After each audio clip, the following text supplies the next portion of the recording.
What's up, everybody? Yep, grid lines are in. Now the planting begins. That's right. Put the grid lines in and started to plant. As you can see, got green bell pepper, orange bell pepper, which everybody knows is a green bell pepper. They go through stages: green, yellow, orange, red. Just a different level of maturity, but it is what it is. Two different kind of pepper plants should help with pollination. Whether or not they need it, I don't know, but I like to be redundant. Better safe than sorry. Got eggplant here. I got 1, 2, 3, 4 romaine and 4 butter crunch lettuce. Little small bed here. I got another eggplant, another orange bell pepper, and then here I have some green beans. Yep, garden beans. And I didn't really plant this yet. I gotta see what I'm gonna put in here. On this side, well, that spot right there I forgot to mention is scallions. And then we have 2 things of kale and 2 things of broccoli. Those 2 need to be planted yet. Probably gonna put more hot peppers and stuff tall on that side. What do we have here? That's a radish. And that right there is carrots. And then these 2 spots right here are spinach. And then these 2 right here are, what do they call them? They're a zucchini. Ford hook zucchini? Oh, well, that's what they are. 2 of those. And then we have 2 spots of sugar snap peas. And then 2 spots of cucumber, which I will add my trellis right up to this part right here when they start to come in a little bit.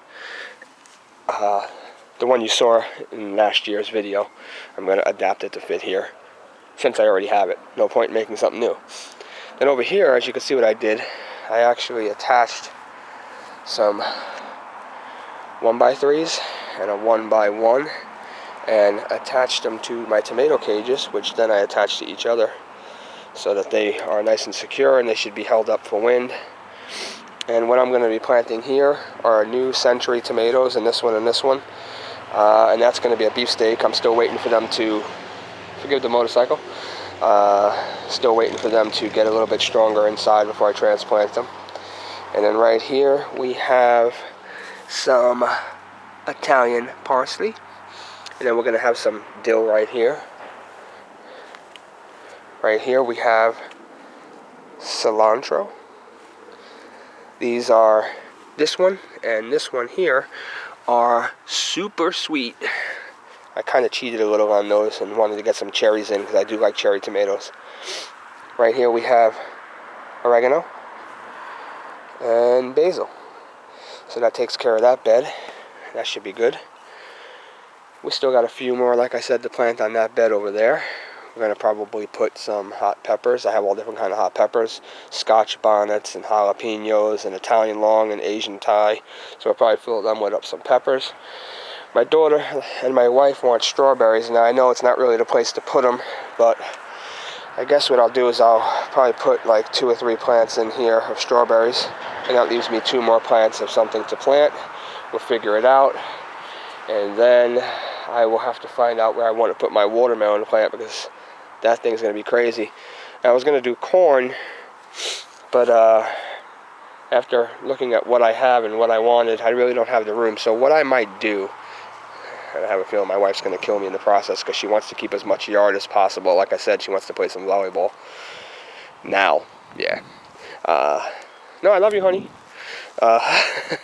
Yeah, basically what I'm going to do is I think I'm just going to dig up this area and we're going to try an in-ground little area for corn. I'll probably do like a 3x3 square and just put as many as I can fit in there and see if it grows. And it is what it is, you know. What's the worst that can happen? It'll grow crazy, get weeds in it, and then I'll just mow it over at the end of the year because I'm lazy like that. But yeah, that's that. So far, that's what we got. We're going to see how it works. Alright. Keep you updated as the stuff starts to come in. Talking about 7 to 10 days for some things and 10 to 21 days for some other. It is a little late, but you know, up in New England here, the weather kind of sucks. So, you know, when it comes to getting warm, so we always get a late start. So hopefully this stuff will germinate and take off. Otherwise, I'm going to go into full-scale cheap mode and go buy transplants. So we'll see what happens. Yeah. I'm actually proud of the way that came out. Hopefully that's going to hold up to the wind. We'll see. I think it will. It's pretty strong. And then over here, just a quick vid. Here's a little fire pit that I bought. My daughter goes, "Dad, I want to have a fire pit outside."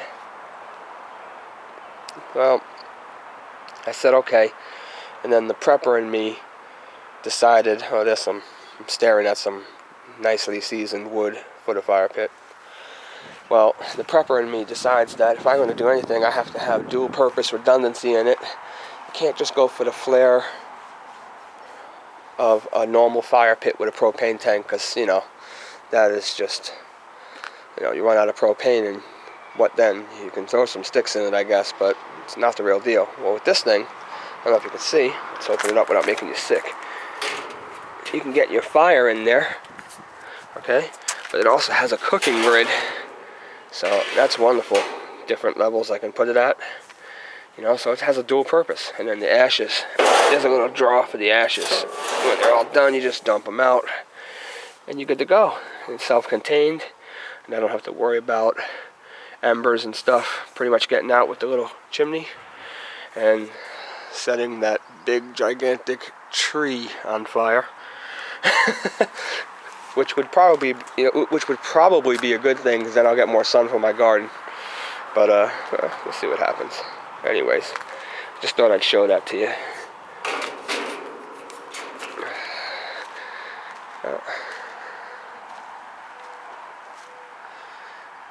Well, there you have it. The garden so far. Later, YouTube.